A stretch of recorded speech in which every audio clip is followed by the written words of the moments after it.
민선 7기 출범 3년을 맞아 그간의 성과와 또 과제를 들어보는 7시 특별 대담 순서입니다. 오늘은 세 번째 순서로 안동우 제주시장입니다. 안녕하십니까? 어서 오십시오. 예, 안녕하십니까? 자, 바로 질문을 드리겠습니다. 지난 1년의 제주시정을 운영을 하시면서 가장 큰 성과를 꼽으라고 한다면 사업도 좋고 정책도 좋습니다. 어떤 걸 꼽으시겠습니까? 제가 작년 7월 1일 제주시장으로 취임하면서 소통으로 여는 행복 제주시라는 슬로건을 걸고 출범을 했습니다.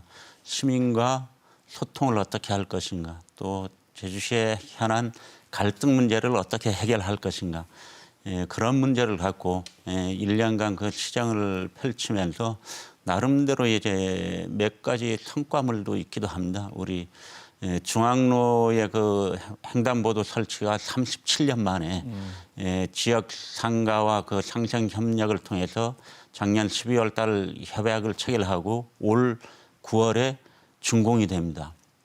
또한 이제 하기 1, 2 CCTV 설치 같은 경우 지역 주민들이 상당히 이제 반발이 심했는데 네. 저희들이 현장을 방문하고 지역 주민들과 대화를 통해서 원활하게 좀 그런 갈등의 문제를 봉합도 했습니다.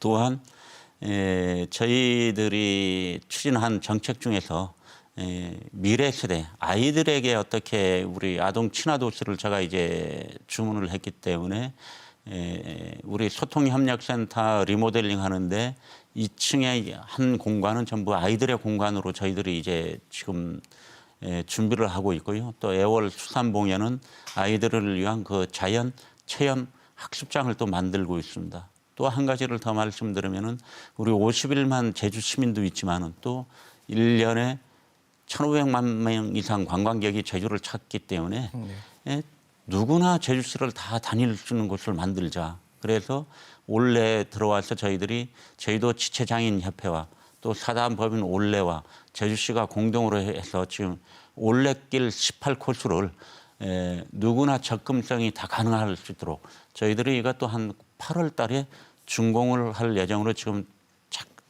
사업을 추진하고 있습니다. 그럼 반대로 좀 가장 아쉬움이 남는 사업이나 정책이 있다면요? 저희들이 좀 아쉬움이 남는 것은 작년에 저희들이 그 법정 문화도시를 도전을 했는데 아깝게 탈락을 했습니다. 네. 제주도의 그 순으름 정신을 갖고 도전을 했는데 아깝게 탈락을 해서 올해 다시 재도전을 하는데 저희들이 그 미진한 부분을 보완을 해서 올해는 반드시 법정 문화도시가 선정돼서 제주시의 그 문화와 역사가 다시 살아 숨쉬는 곳으로 만드는 게 저희들이 그 좀 작년 부분에 탈락한 게 좀 아쉽고요. 또 한 가지는 이제 중앙 정부가 그 이제 향후 2025년까지 160조를 투자하는 그 누딜 사업을 발표했습니다. 그러면 저희들이 이거를 일반 행정 공무원들이 갑자기 발표한 정책이기 때문에 전문성이 좀 부족하기 때문에 이거를 어떻게 저희들이 제주시형 누딜 사업을 발굴할 것이냐. 이래서 이 사업을 많이 저희들이 이제 국비를 확보하는 데 초점이 있기 때문에 이런 부분이 좀 부족하기 때문에 이 부족한 부분을 저희들이 전문 기관들 테크노파크하고 MOU를 체결해서 그런 부분을 좀 채원해서 올해 같은 경우는 누딜 사업에 저희들이 적극적으로 응모해서 많이 가져오려고 노력하고 있습니다. 네. 그 지난주에 취임 1주년 기자회견을 보면 도시공원 민간특례 사업을 성과로 꼽았던데 5년 전에 제주시가 내부 검토에서 이제 불수용 입장을 보이다가 이제는 완전 적극적으로 추진하는 입장으로 180도 바뀌었거든요. 이로 인한 갈등의 골도 깊어지고 있는데 이를 공공갈등 봉합 사례로 또 언급을 하셨더라고요. 적절하다고 보시는지요? 저는 민간특례공원을 어떤 관점에서 바라보는 거냐.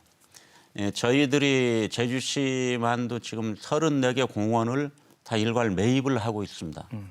여기에서 저희들이 지금 추진한 민간특례공원 5등분 공원하고 중부공원만큼은 만약에 저희들의 행정자산을 투입하게 되면 이게 2,200억이라는 예산이 소요가 됩니다. 네. 그러나 이 2,200억이라는 예산을 민간 자본으로 공원을 만들어서 시민들에게 돌려주는 겁니다. 그러면 이게 민간특례공원을 바라보는 관점을 공원 부분으로 바라볼 거냐 아니면 일부 공동주택을 개발하는 부분으로 바라볼 그 시각의 차이 있는 것 같습니다. 저희들은 철저하게 공허문을 조성해서 우리 시민들에게 돌려주는 부분으로 바라보기 때문에 공원 부분을 더 어떻게 좋은 내용을 공원을 만들어서 시민들에게 돌려줄 거냐. 이 초점을 맞춰서 저희들이 추진하는 사업이기 때문에요. 지금까지 좀 일부 바라보는 시각이 좀 부정적인 시각도 있지만은 큰 틀에서는 저희들은 이게 전국에 한번 모범 사례로 만들어 보려고 하고 있습니다. 그럼 당초의 취지대로 가고 있는 게 맞다라고 보시는 거죠? 네.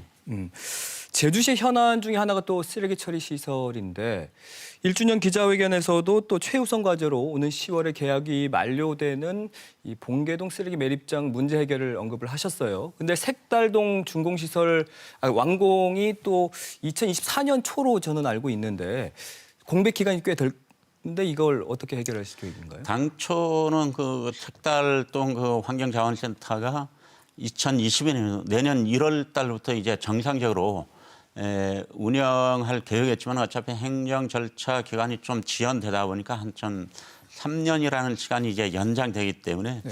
저희들 봉계동과는 올해 10월 말까지 협상이 이제 종료 시점인데 지금부터도 저희들이 어차피 색달동이 이제 준공이 안 됐기 때문에 다시 봉계동을 재사용할 수 없는 그 물리적인 상황이 왔기 때문에 저희들이 봉계동 지역 주민들과 원활한 대화를 통해서 10월 30일 협상 종료 이후에 제주 지역의 음식물 쓰레기 대란이 발생하지 않도록 저희들이 그 적극적으로 지역 주민들과 대화를 통해서 협상을 이끌어내려고 준비하고 있습니다. 네, 그럼 다음 질문을 또 드리자면 제주시가 지난 3월에 드림타워 쇼핑몰이 대규모 점포에 해당한다고 보고 운영사를 고발을 했습니다.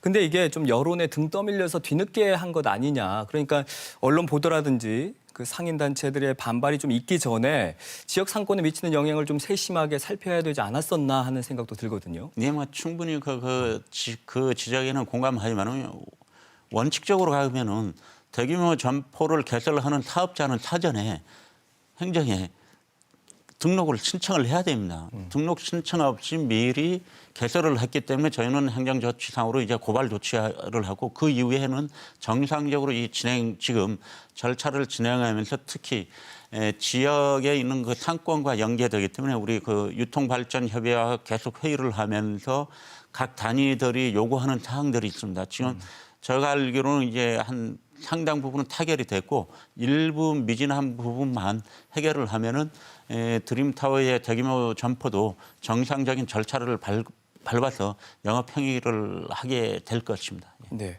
지난 1일 특별자치도 출범 15주년이 되는 날이었는데 시장님께서는 어쨌든 특별자치도 출범 전후로 해서 3선 도의원을 지내셨고 또 원희룡 도정이 출범한 이후에 행정부지사 또 제주시장을 지내면서 그 행정 내부에서 현재의 특별자치도의 지형을 지켜보셨을 거란 말이에요. 그럼 현재의 특별자치도의 모습 어떻게 평가하십니까?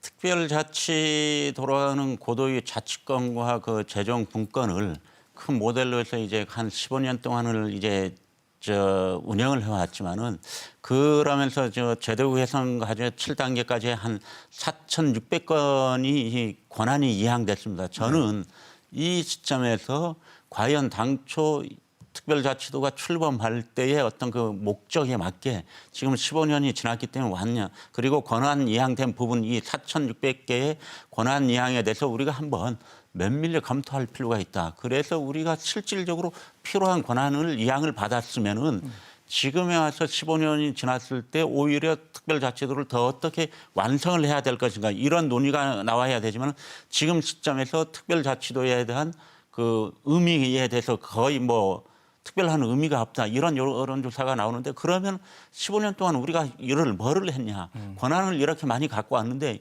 권한을 실질적으로 제주도의 성장과 발전, 고도의 자치권과 이제 이거를 맞게 갖고 왔냐. 저는 그거를 검토하고 만약에 우리가 그거를 미진했으면 그거를 어떻게 다시 보완을 할 거냐. 그렇게 이제 바라봐야 된다고 봅니다. 네. 뭐 임명직 시장으로서 뭐 예산이라든지 인사 권한의 제약이 많은 건 좀 사실인 것 같아요. 실제로 그 한계를 느끼시는지요?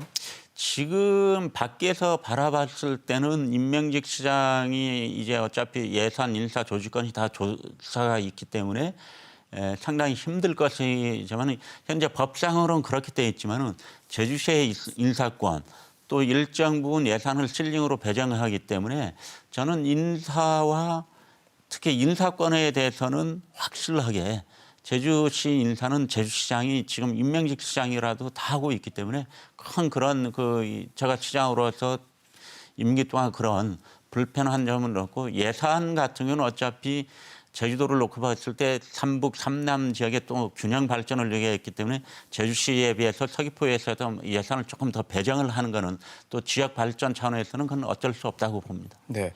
자, 지방선거가 채 1년도 남지 않았습니다. 많은 분들이 아마 궁금해하실 거예요. 혹시 도지사 선거에 나서십니까?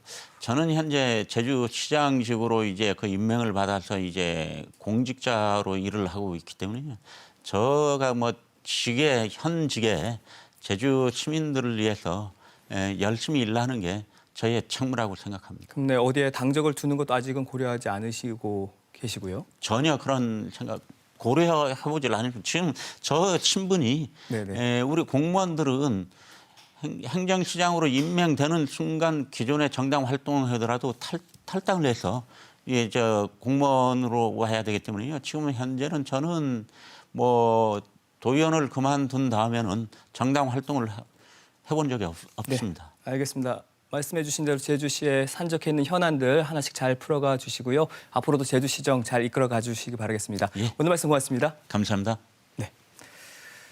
자, 그럼 내일은 서귀포시장이죠. 김태엽 서귀포시장과 7시 특별 대담 이어가겠습니다.